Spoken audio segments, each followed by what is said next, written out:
Jeudi 28 mars, bienvenue dans le 20h, vous êtes sur RTI 1, les titres. Audience solennelle de rentrée de la Cour des comptes en ce jour, en présence du chef de l'État Alassane Ouattara. L'événement a aussi permis l'installation du procureur général de la Cour, de magistrats de siège et d'avocats généraux.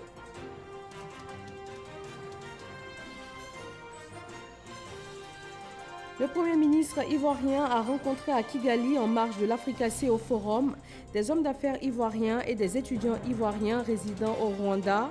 Ces derniers ont ainsi eu l'occasion de lui faire cas des difficultés qu'ils rencontrent sur place dans leur quotidien. Approvisionnement en eau potable, le gouvernement ivoirien s'attaque aux menaces des différents circuits. Ce sont notamment l'urbanisation anarchique, les rejets d'eau usée, les dépôts sauvages d'ordures ménagères dans les périmètres abritant les champs captants qui permettent d'alimenter les ménages. Et en Algérie, les manifestations continuent contre le régime en place. Les milieux économiques s'inquiètent d'une potentielle fuite des capitaux. Mais la Banque d'Algérie montre au créneau pour mettre les choses au point. Aucune augmentation significative des transferts en devises n'a été enregistrée. Bonsoir à tous. Rentrée judiciaire de la Cour des comptes, le chef de l'État a pris part à l'audience solennelle qui a conduit à l'installation de son procureur général, de magistrats du siège et d'avocats généraux. L'institution a ainsi saisi l'occasion pour faire le point sur les dossiers en cours de traitement. Awa Touré. L'audience solennelle de rentrée de la Cour des comptes, la première depuis son installation le 9 janvier 2018, s'est tenue au palais présidentiel à la salle des pas perdus.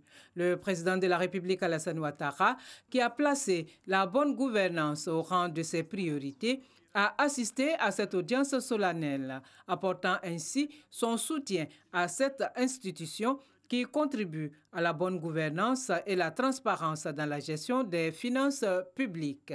Une audience marquée par la présentation officielle du procureur général près la Cour des comptes, Koulibaly Mohamed Vabé, ainsi que l'installation des présidents de chambre, des conseillers maîtres, des avocats généraux et du conseiller référendaire. Excellence, Monsieur le Président de la République, dans un contexte marqué par l'intensification de la lutte contre la corruption, l'avènement de la Cour des comptes devrait apparaître comme un signal fort et devrait contribuer à instaurer la bonne gouvernance dans la gestion des finances publiques. La mise en place du parquet général près la Cour des comptes achève la création de cette institution judiciaire indispensable à la conduite des affaires publiques. Le président de la Cour des comptes, le professeur Diomandé Kanvali, a pour sa part exprimé toute sa gratitude au président de la République pour sa présence à cette rentrée judiciaire et surtout pour ses actions en faveur de l'amélioration de la gouvernance publique. Excellence, Monsieur le Président de la République, votre engagement en faveur d'une gestion plus vertueuse des finances publiques pour faire de la Côte d'Ivoire un pays émergent vous a poussé à poser plusieurs actes forts, notamment en permettant à la Cour des comptes de devenir une institution de la République. Monsieur le procureur général, Mesdames et Messieurs les présidents de chambre, Mesdames et Messieurs les conseillers et les avocats généraux, la présente audience solennelle de rentrée au cours de laquelle vous venez d'être installés intervient en pleine réforme de la gestion des finances publiques. Dans ce cadre, le gouvernement a décidé au cours du Conseil des ministres du 20 mars dernier, du basculement de notre gestion des finances publiques en mode budget-programme le 1er janvier 2020. Cette importante réorientation de notre système d'allocation et de gestion des ressources financières publiques implique une adaptation du contrôle qui incombe au premier chef à la Cour des comptes, institution supérieure de contrôle des finances publiques. Pour y parvenir, la Cour aura besoin de toutes les capacités de son plateau technique pour une bonne prise en charge des nouvelles missions de vérification qui vont nous incomber très prochainement, en particulier l'évaluation des performances des futurs budgets programmes. La Cour des comptes assure le contrôle de la gestion des comptes des services de l'État. Ainsi, au titre de l'année judiciaire 2017-2018, elle a examiné 37 comptes de l'État, 24 comptes des collectivités territoriales et 23 comptes des établissements publics nationaux. Un peu plus tard dans la journée, le chef de l'État s'est entretenu avec le directeur général de l'ONUDI, l'Organisation des Nations Unies pour le développement industriel. Le point de cette audience avec Awa Touré.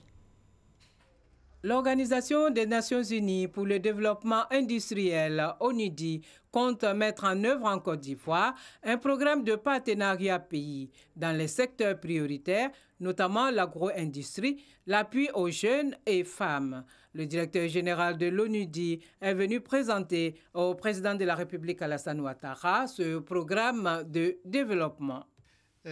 Just now we had a very good meeting.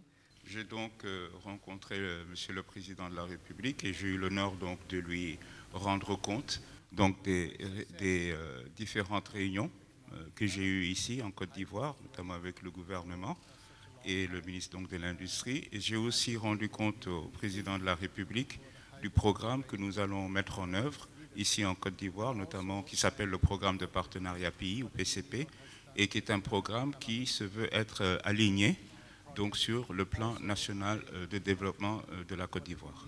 J'ai donc pris l'engagement devant le président de la République à travailler donc à l'élaboration, la mise en œuvre donc de ce programme de partenariat pays, notamment donc avec bien entendu le gouvernement, sous le leadership du gouvernement, mais également j'en ai discuté avec les partenaires techniques et financiers de la Côte d'Ivoire. Le directeur général de l'ONUDI a par ailleurs annoncé la signature d'un accord de partenariat avec le secteur privé dans le cadre de la mise en œuvre de son programme.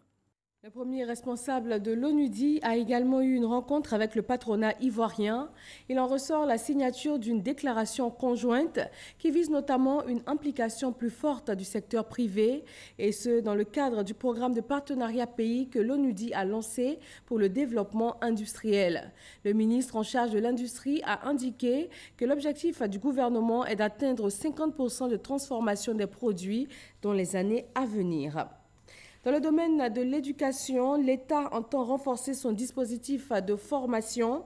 L'IPNET accueille ainsi un nouveau bâtiment R+2 de 6 classes, ainsi que des ateliers rénovés et équipés. Ce jeudi, le vice-président a procédé à l'inauguration et il a visité ce dispositif de formation professionnelle et technique.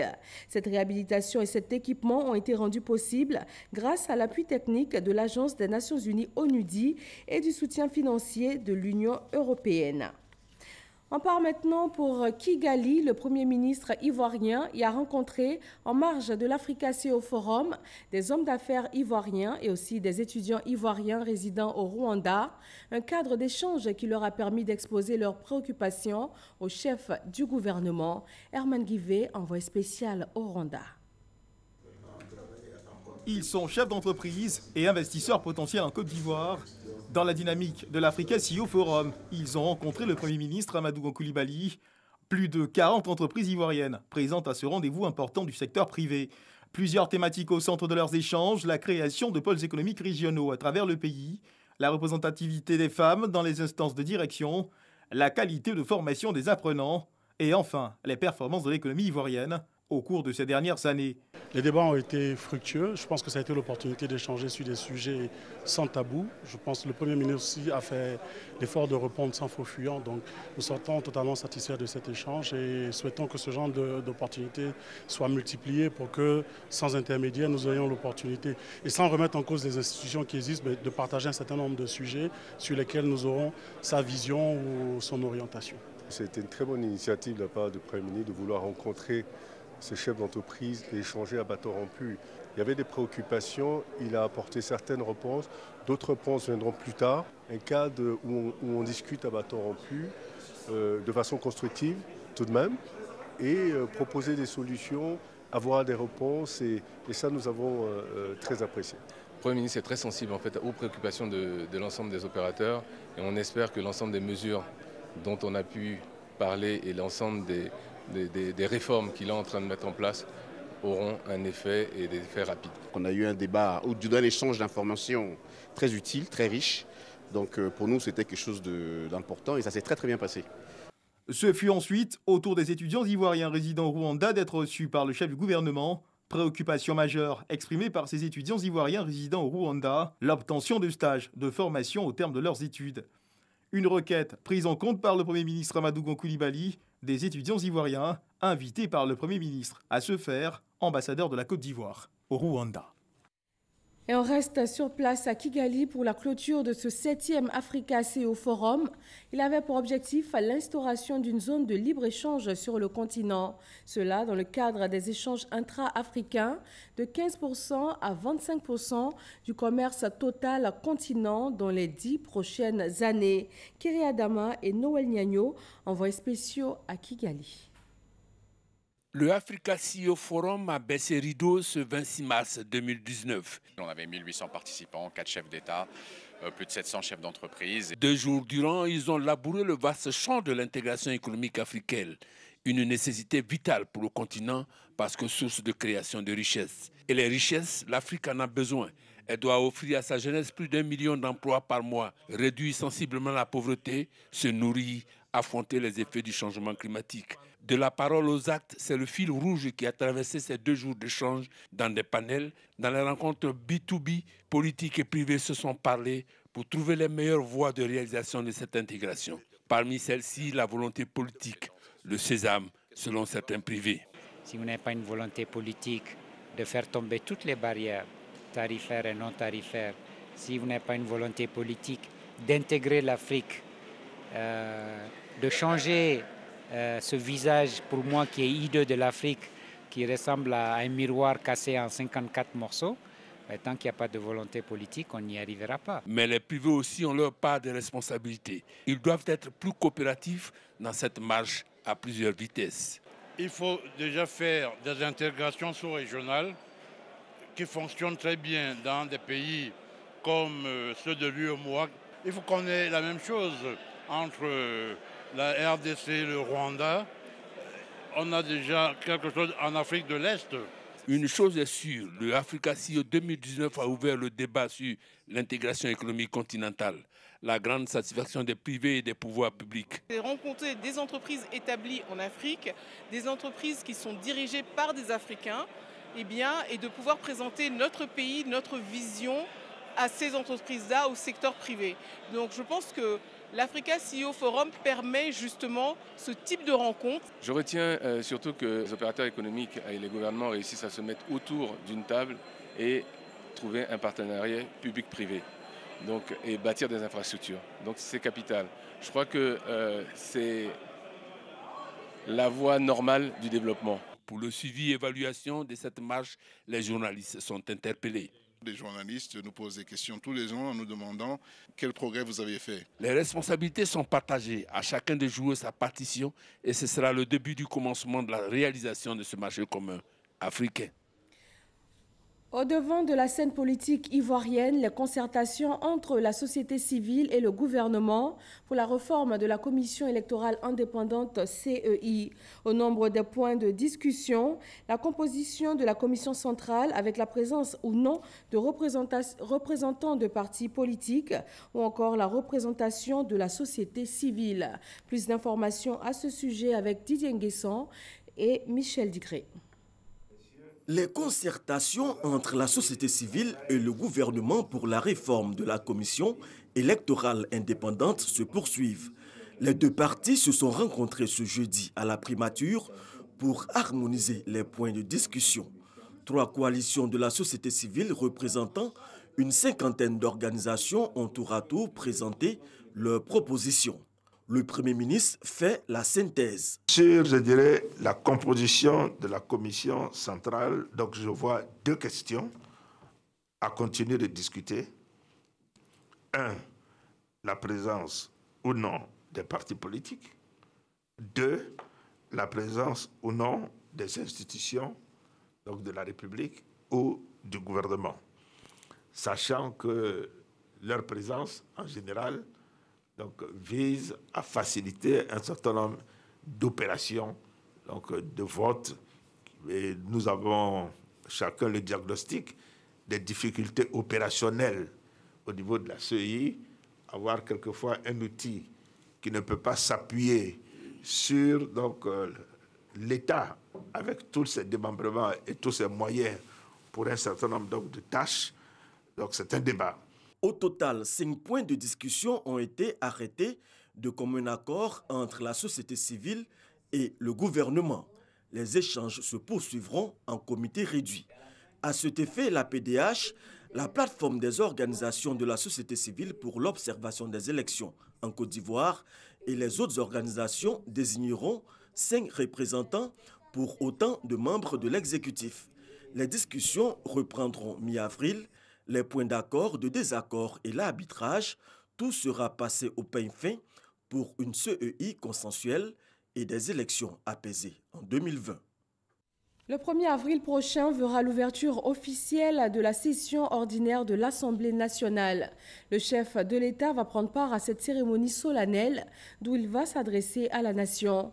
Des informations données ce jeudi par Amadou Soumaoro, président de l'Assemblée nationale. Moussa Konaté. Le chef de l'État Alassane Ouattara sera présent à l'ouverture officielle de la session ordinaire de l'Assemblée nationale pour l'année 2019. Ce lundi 1er avril, le président de la République va s'adresser à la nation depuis la tribune de l'hémicycle. L'annonce est faite par Amadou Soumaoro, le président de l'Assemblée nationale, à l'issue de la réunion du bureau du Parlement ivoirien. Le président de la République, le chef de l'État, nous fait honneur de venir assister à cette importante cérémonie. Et le bureau s'en est félicité et j'ai demandé au bureau que l'arrivée du président de la République honore notre prestigieuse institution. C'est la première réunion du bureau de l'Assemblée nationale présidée par Amadou Soumaoro. Le chef du Parlement se félicite de la convivialité qui a prévalu au cours de la séance. J'ai aussi informé le bureau de l'Assemblée nationale de la nécessité qu'il y a pour nous, députés, membres du bureau, d'être soudés, d'être unis. La compétition est terminée, la République revient et prend sa place. C'est pour cela que vous voyez, tous les membres du bureau sont là. La cérémonie officielle de l'ouverture de la session ordinaire de l'Assemblée nationale est prévue donc le 1er avril prochain. En attendant, l'Assemblée nationale fait peau neuve. Des travaux sont en cours pour accueillir l'événement et les illustres invités. L'approvisionnement en eau potable de la ville d'Abidjan et particulièrement de la commune de Yopougon de plus en plus menacée. En cause, l'urbanisation anarchique, les rejets d'eau usée, les dépôts sauvages d'ordures ménagères dans les périmètres qui abritent les champs captants.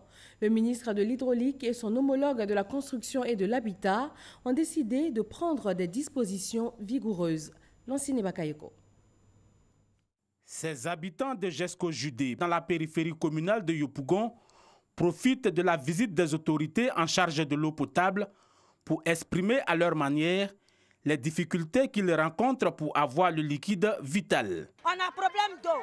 Ça fait plus de 6 mois. On ne gagne pas l'eau. Un accueil mouvementé qui en dit long sur l'indisponibilité chronique de la denrée. Niangon 1, situé en contrebas de la zone industrielle, le long de l'autoroute du Nord, est l'un des 3 champs captants qui assurent l'approvisionnement en eau potable de la commune. Venu s'enquérir de la situation sur ce champ captant qui compte 13 forages, le ministre de l'Hydraulique est en colère. Le constat amer que nous avons fait, c'est que ce site qui nous permet de produire 80 000 m3 jour est agressé par les populations. Dans la mesure où il y a des occupations anarchiques, ces sites-là sont déclarés non édificandi et réservés uniquement à la production de l'eau. La crainte est donc de voir un jour la nappe phréatique complètement polluée par les occupations anarchiques et autres déjections dans les périmètres des champs captants. L'objectif aujourd'hui, c'est de créer une synergie d'action avec toutes les structures qui ont un rapport avec l'approvisionnement en eau potable. La mairie de Yopougon compte jouer pleinement sa partition. Il y a un rayon de 120 mètres qui doit être respecté autour de ces champs captants. Donc nous allons faire un effort avec les autres services assermentés de la construction pour qu'ils nous viennent en aide pour pouvoir matérialiser ces maisons qui sont autour de ces champs captants afin que ces personnes soient sensibilisées à quitter les lieux. Selon le dispositif réglementaire en vigueur, les aménagements hydrauliques installés sur le domaine public sont des ouvrages déclarés d'utilité publique et doivent être protégés. Il est question de donner force à cette loi. Ensemble, il nous faut travailler au respect strict des règles d'urbanisme. On ne s'installe pas partout. La commune de Yopougon est alimentée à partir de 3 usines de traitement d'eau potable. Le potentiel de ces unités de production s'élève à 110 mètres cubes par jour. Dans le domaine de la santé, à Boaké, le premier dépôt régional de vaccins et consommables du programme élargi de vaccination a été inauguré par le ministre de la Santé et de l'Hygiène publique. Un investissement de plus de 200 millions de francs CFA qui va renforcer le système de vaccination en Côte d'Ivoire. Kader Sokodogo. Bonne ambiance dans la cour des districts sanitaires de Boaké. L'événement est de taille. Boaké abrite désormais le tout premier dépôt régional de vaccins et consommables du programme élargi de vaccination PEV. À partir de Boaké, c'est tout le Béké, mais aussi le Béré, le Hambol et l'Ifou qui seront ravitaillés en vaccins et en intrants pour le PEV. Ce dépôt recevra 3 mois de stock de vaccins. L'approvisionnement ici, dans cette région, à partir de ce dépôt, se fera en mode push. Chaque mois, un véhicule utilitaire et un véhicule frigorifique vont donc aller dans chacun des districts pour livrer les vaccins. Cela évitera le déplacement des districts vers les dépôts et qui constitue une perte de temps. Le dépôt régional PEV de Boaké a coûté plus de 200 millions de francs CFA. Il comprend 4 nouvelles chambres froides pour une bonne conservation des vaccins. Il est le fruit de la bonne coopération entre la Côte d'Ivoire et ses partenaires que sont Gavi et l'UNICEF. À Bengourou, Boaflé, Daloa, Divo, Korogo, Man et Boaflé vont suivre. La politique sanitaire du gouvernement est en œuvre pour le bien-être des populations. Ce renforcement sensible de nos infrastructures à la veille de la généralisation de la couverture maladie universelle qui interviendra sûrement le 1er octobre prochain. Ce renforcement donc est la marque d'adhésion de nos différents partenaires à la politique mise en place par son Excellence Alassane Ouattara, président de la République de Côte d'Ivoire, et conduite par le Premier ministre Amadou Gon Coulibaly. Le gouvernement, pour assurer la mobilité des missions du PEV, a procédé à la remise de 8 véhicules à la direction de coordination du programme élargi de vaccination DCPEV et du matériel informatique au coordonnateur PEV des régions et districts de Côte d'Ivoire. D'autres bonnes nouvelles pour Boaké. En attendant la fin des travaux du dépôt de la pharmacie de la santé publique, des travaux de grandes envergures ont été annoncés par le ministre de la Santé et de l'Hygiène publique. Il s'agit de la réhabilitation du CHU de Boaké et de l'antenne de l'Institut national de formation des agents de santé, INFAS. Le Conseil supérieur de la presse a un nouveau président. Il a été officiellement installé par le ministre de la Communication et des Médias. Sidi Touré a visité le nouveau siège du CSP. Il a également réitéré la volonté du gouvernement d'assainir le secteur de la communication publicitaire. Issaïo. Double cérémonie d'installation du nouveau président du Conseil supérieur de la publicité, CSP, Maurice Ago, élu à l'issue d'une assemblée générale ordinaire et de remise des clés de 2 véhicules au capitaine Yo Bakari, patron de la brigade de la communication publicitaire, par le ministre de la Communication et des Médias, Sidi Timoko Touré. Mission de la brigade, assainir le secteur de l'affichage publicitaire dans le district d'Abidjan. Il est important que les uns et les autres comprennent que force doit demeurer à la loi. L'assainissement est nécessaire pour que les entreprises puissent bénéficier du fruit de leurs investissements. L'assainissement est nécessaire pour pouvoir protéger nos différents concitoyens qui souvent font des accidents parce qu'un panneau est mal placé, qui font des accidents parce qu'ils sont éblouis par les différents objets de communication publicitaire dans la rue. Donc avec le soutien du gouvernement, nous sommes venus doter la brigade de la communication publicitaire pour qu'elle puisse mener, faire son travail comme il le faut dans les mesures. Cette double cérémonie a été l'occasion pour le ministre de la Communication et des Médias de visiter les locaux du nouveau siège du Conseil supérieur de la publicité à la 7e tranche à Angré, dans la commune de Cocody. Le Conseil supérieur de la publicité a donc ouvert son tout nouveau siège. À l'aéroport international Félix Houphouët-Boigny d'Abidjan, depuis minuit ce mercredi, l'Agence pour la sécurité de la navigation aérienne en Afrique et à Madagascar, ASECNA, utilise un guidage radar. Il permet aux agents au sol de communiquer directement des informations aux pilotes dans un rayon de 400 km autour de l'aéroport, ce qui améliore la sécurité des vols et rend plus fluide le trafic aérien. Les militants RHDP de Béoumi, dans le centre de la Côte d'Ivoire, ont reçu une visite du ministre de la Communication et des Médias. Il a été question de l'organisation et du fonctionnement du RHDP dans le département. Les militants de Béoumi ont annoncé la tenue d'une journée de célébration des actions de développement entreprises par le gouvernement ivoirien. Djeneba Ouattara et Kader Serodogo. Rencontre d'échange et d'information du ministre Sidi Touré avec les militants du RHDP de Béoumi. Rencontre qui s'inscrit dans le cadre de l'implantation de cette formation politique dans la localité. Le fonctionnement du parti, les préoccupations des militants et comment rendre le RHDP dynamique dans le département sont autant de sujets abordés lors des échanges. Le député de Béoumi a saisi l'occasion pour exprimer sa gratitude aux militants pour leur participation massive au congrès du RHDP le 26 janvier dernier et surtout leur prôner la paix et la cohésion. Il a été annoncé par le président du parti que d'ici la fin du mois de mars, il y aurait la mise en route des instances du parti. Dans l'expectative, les populations se posant beaucoup de questions sont venues leur parler, les rassurer, mais surtout adresser le message de la cohésion. Pour Sidi Touré, l'avenir des populations de Béoumi se trouve au sein du RHDP. À preuve, la localité a acquis de nombreuses infrastructures de développement grâce au président de la République Alassane Ouattara. Il appelle donc les populations à être des apôtres de cette formation politique. Le président Alassane Ouattara, qui est président du RHDP, a offert le pont à Béoumi. Kondrobo, qui était coupé d'accès, a eu l'ouverture de ses voies. Béoumi aura le reprofilage et même le bitume grâce au RHDP.